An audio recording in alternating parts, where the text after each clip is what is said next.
Chapter XXI. The Escape. As the princess lay and sobbed, she kept feeling the thread mechanically, following it with her finger many times up to the stones in which it disappeared. By and by she began, still mechanically, to poke her finger in after it, between the stones, as far as she could. All at once it came into her head that she might remove some of the stones, and see where the thread went next. Almost laughing at herself for never having thought of this before, she jumped to her feet. Her fear vanished.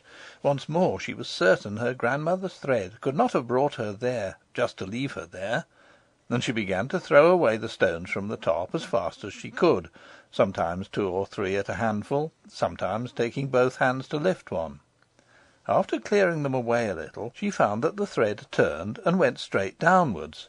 Hence, as the heap sloped a good deal, growing of course wider towards its base, she had to throw away a multitude of stones to follow the thread.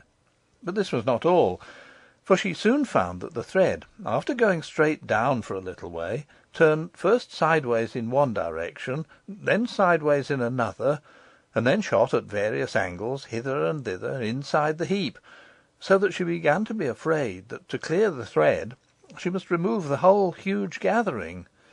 She was dismayed at the very idea, but, losing no time, set to with a will, and with aching back and bleeding fingers and hands, she worked on, sustained by the pleasure of seeing the heap slowly diminish and begin to show itself on the opposite side of the fire. Another thing which helped to keep up her courage was that as often as she uncovered a turn of the thread, instead of lying loose upon the stone, it tightened up. This made her sure that her grandmother was at the end of it somewhere. She had got about halfway down when she started and nearly fell with fright. Close to her ears, as it seemed, a voice broke out singing: "Jabber, jabber, smash, you'll have it all in a crash. Jabber, smash, bother, you'll have it the worst of the pother. Smash, bother, jabber." Here Curdie stopped, either because he could not find a rhyme to jabber, or because he remembered what he had forgotten when he woke up at the sound of Irene's labours, that his plan was to make the goblins think he was getting weak. But he had uttered enough to let Irene know who he was. "It's Curdie!" she cried joyfully. "Hush, hush!" came Curdie's voice again from somewhere. "Speak softly." "Why, you were singing loud," said Irene.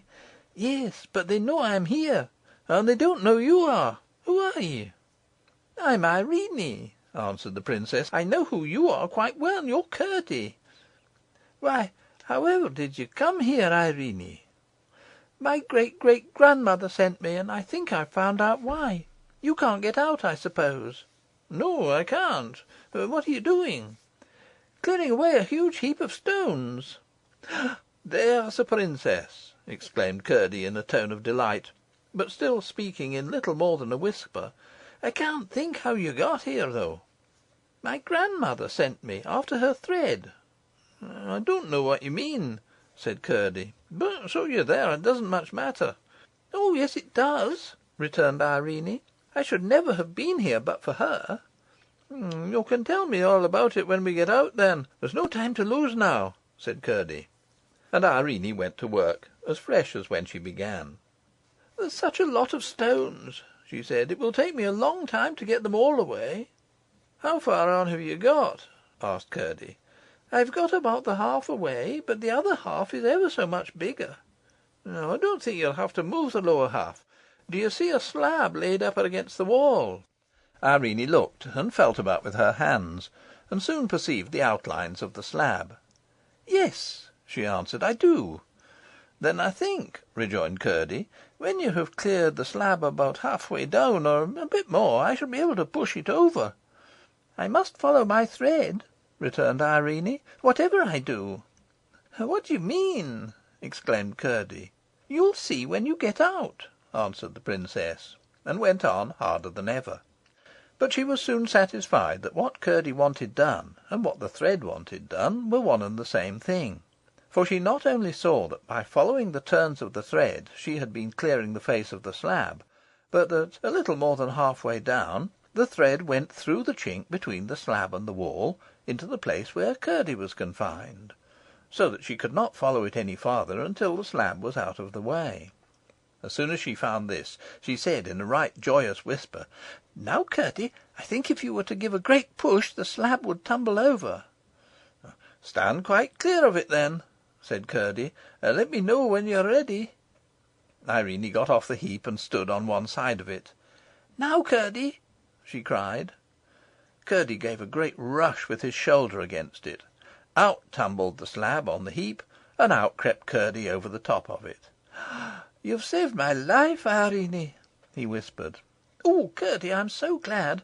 Let's get out of this horrid place as fast as we can." "Oh, that's easier said than done," returned he. "Oh no, it's quite easy," said Irene. "We have only to follow my thread. I'm sure that it's going to take us out now." She had already begun to follow it over the fallen slab into the hole, while Curdie was searching the floor of the cabin for his pickaxe. "Ah, here it is!" he cried. "Ah, no, it's not," he added in a disappointed tone. "What can it be, then? I declare it's a torch. That's jolly. It's better almost than my pickaxe. Much better, if it weren't for those stone shoes," he went on, as he lighted the torch by blowing the last embers of the expiring fire. When he looked up, with the lighted torch casting a glare into the great darkness of the huge cavern, he caught sight of Irene disappearing in the hole out of which he had himself just come. "Where are you going there?" he cried. "That's not the way out. That's where I couldn't get out." "I know that," whispered Irene, "but this is the way my thread goes, and I must follow it." "What nonsense the child talks!" said Curdie to himself. "I must follow her, though, and see that she comes to no harm. She'll soon find she can't get out that way, and then she'll come with me." So he crept over the slab once more into the hole, with his torch in his hand. But when he looked about in it, he could see her nowhere. And now he discovered that, although the hole was narrow, it was much longer than he had supposed, for in one direction the roof came down very low, and the hole went off in a narrow passage, of which he could not see the end. The princess must have crept in there. He got on his knees and one hand, holding the torch with the other, and crept after her. The hole twisted about, in some parts so low that he could hardly get through, in others so high that he could not see the roof, but everywhere it was narrow, far too narrow for a goblin to get through, so I presume they never thought that Curdie might. He was beginning to feel very uncomfortable, lest something should have befallen the princess, when he heard her voice almost close to his ear, whispering, "Aren't you coming, Curdie?" And when he turned the next corner, there she stood waiting for him. "I know you couldn't go wrong in that narrow hole, but now you must keep by me, for here is a great wide place," she said. "I can't understand it," said Curdie, half to himself, half to Irene. "Never mind," she returned. "Wait till we get out." Curdie, utterly astonished that she had already got so far, and by a path he had known nothing of, thought it better to let her do as she pleased. "At all events," he said again to himself, "I know nothing about their way, miner as I am, and she seems to think she does know something about it, though how she could passes my comprehension. So she's just as likely to find her way as I am, and as she insists on taking the lead, I must follow. We can't be much worse off than we are, anyhow." Reasoning thus, he followed her a few steps, and came out in another great cavern, across which Irene walked in a straight line, as confidently as if she knew every step of the way. Curdie went on after her, flashing his torch about, and trying to see something of what lay around them. Suddenly he started back a pace as the light fell upon something close by which Irene was passing. It was a platform of rock, raised a few feet from the floor, and covered with sheepskins, upon which lay two horrible figures asleep, at once recognised by Curdie as the king and queen of the goblins. He lowered his torch instantly, lest the light should awake them. As he did so, it flashed upon his pickaxe lying by the side of the queen, whose hand lay close by the handle of it. "Stop one moment," he whispered. "Hold my torch, and don't let the light on their faces."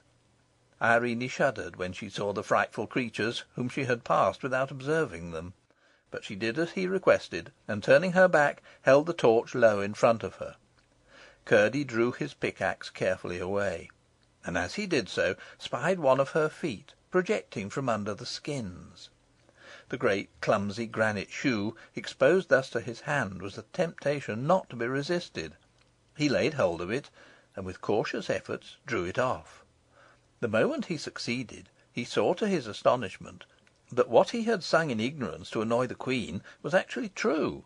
She had 6 horrible toes. Overjoyed at his success, and seeing by the huge bump in the sheepskins where the other foot was, he proceeded to lift them gently, for if he could only succeed in carrying away the other shoe as well, he would be no more afraid of the goblins than of so many flies. But as he pulled at the second shoe, the Queen gave a growl and sat up in bed. The same instant the King awoke also, and sat up beside her. "Run, Irene!" cried Curdie, for though he was now not in the least afraid for himself, he was for the princess. Irene looked once round, saw the fearful creatures awake, and, like the wise princess she was, dashed the torch on the ground and extinguished it, crying, "Here, Curdie, take my hand." He darted to her side, forgetting neither the Queen's shoe nor his pickaxe, and caught hold of her hand as she sped fearlessly where her thread guided her. They heard the Queen gave a great bellow, but they had a good start, for it would be some time before they could get torches lighted to pursue them. Just as they thought they saw a gleam behind them, the thread brought them to a very narrow opening, through which Irene crept easily, and Curdie with difficulty. "Now," said Curdie, "I think we shall be safe." "Of course we shall," returned Irene. "Why do you think so?" asked Curdie. "Because my grandmother is taking care of us." "That's all nonsense," said Curdie. "I don't know what you mean." "Then if you don't know what I mean, what right have you to call it nonsense?" asked the princess, a little offended. "I beg your pardon, Irene," said Curdie. "I did not mean to vex you." "Of course not," returned the princess. "But why do you think we shall be safe?" "Because the King and Queen are far too stout to get through that hole." "There might be ways round," said the princess. "To be sure there might. We're not out of it yet," acknowledged Curdie. "But what do you mean by the King and Queen?" asked the princess. "I should never call such creatures as those a king and a queen." "Their own people do, though," answered Curdie. The princess asked more questions, and Curdie, as they walked leisurely along, gave her a full account, not only of the character and habits of the goblins, so far as he knew them, but of his own adventures with them, beginning from the very night after that in which he had met her and Lutie upon the mountain. When he had finished, he begged Irene to tell him how it was that she had come to his rescue. So Irene too had to tell a long story, which she did in rather a roundabout manner, interrupted by many questions concerning things she had not explained. But her tale, as he did not believe more than half of it, left everything as unaccountable to him as before, and he was nearly as much perplexed as to what he must think of the princess. He could not believe that she was deliberately telling stories, and the only conclusion he could come to was that Lutie had been playing the child tricks, inventing no end of lies to frighten her for her own purposes. "But however did Lutie come to let you go to the mountains alone?" he asked. "Lutie knows nothing about it. I left her fast asleep, at least I think so. I hope my grandmother won't let her get into trouble, for it wasn't her fault at all, as my grandmother very well knows." "But how did you find your way to me?" persisted Curdie. "I told you already," answered Irene, "by keeping my finger upon my grandmother's thread, as I'm doing now." "You don't mean you've got the thread here?" "Of course I do. I've told you so 10 times already. I have hardly, except when I was removing the stones, taken my finger off it. There," she added, guiding Curdie's hand to the thread. "You feel it yourself, don't you?" "I feel nothing at all," replied Curdie. "Then what can be the matter with your finger? I feel it perfectly. To be sure, it's very thin, and in the sunlight looks just like the thread of a spider, though there are many of them twisted together to make it. But for all that, I can't think why you shouldn't feel it as well as I do." Curdie was too polite to say he did not believe there was any thread there at all. What he did say was: "Well, I can make nothing of it. I can, though.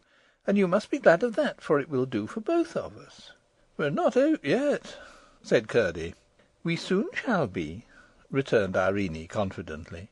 And now the thread went downwards, and led Irene's hand to a hole in the floor of the cavern, whence came a sound of running water, which they had been hearing for some time. "It goes into the ground now, Curdie," she said, stopping. He had been listening to another sound, which his practised ear had caught long ago, and which had also been getting louder. It was the noise the goblin miners made at their work, and they seemed to be at no great distance now.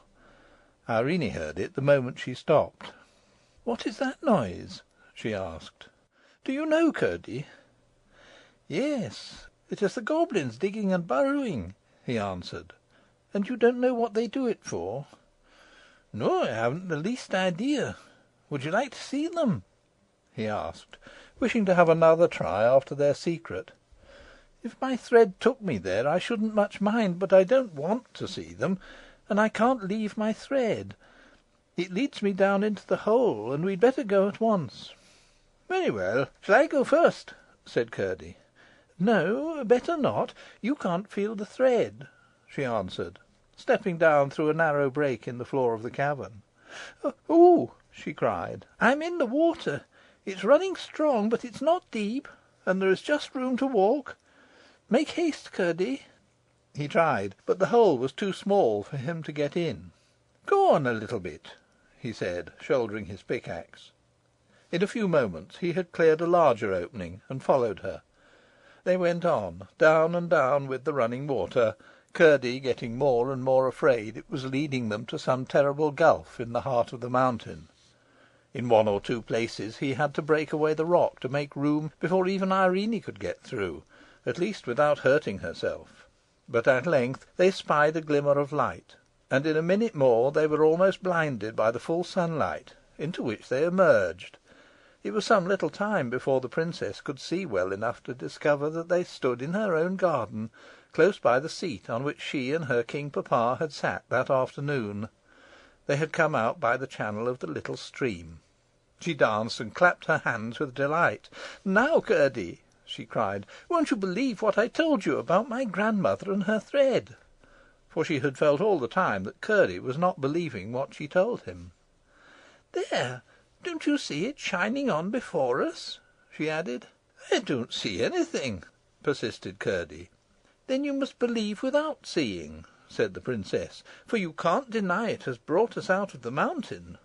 "I can't deny we're out of the mountain, and I should be very ungrateful indeed to deny that you had brought me out of it." "I couldn't have done it but for the thread," persisted Irene. "That's the part I don't understand." "Well, come along, and Lutie will get you something to eat. I'm sure you must want it very much." "Indeed I do. But my father and mother will be so anxious about me. I must make haste first up the mountain to tell my mother, and then down into the mine again to let my father know." "Very well, Curdie. But you can't get out without coming this way, and I will take you through the house, for that is nearest." They met no one by the way, for, indeed, as before, people were here and there and everywhere searching for the princess. When she got in, Irene found that the thread, as she had half expected, went up the old staircase, and a new thought struck her. She turned to Curdie and said, "My grandmother wants me. Do come up with me and see her. Then you will know that I've been telling you the truth. Do come, to please me, Curdie. I can't bear that you should think what I say is not true." "I never doubted you believed what you said," returned Curdie. "I only thought you had some fancy in your head that was not correct. But do come, dear Curdie." The little miner could not withstand this appeal, and though he felt shy in what seemed to him a huge grand house, he yielded and followed her up the stair. Chapter 21.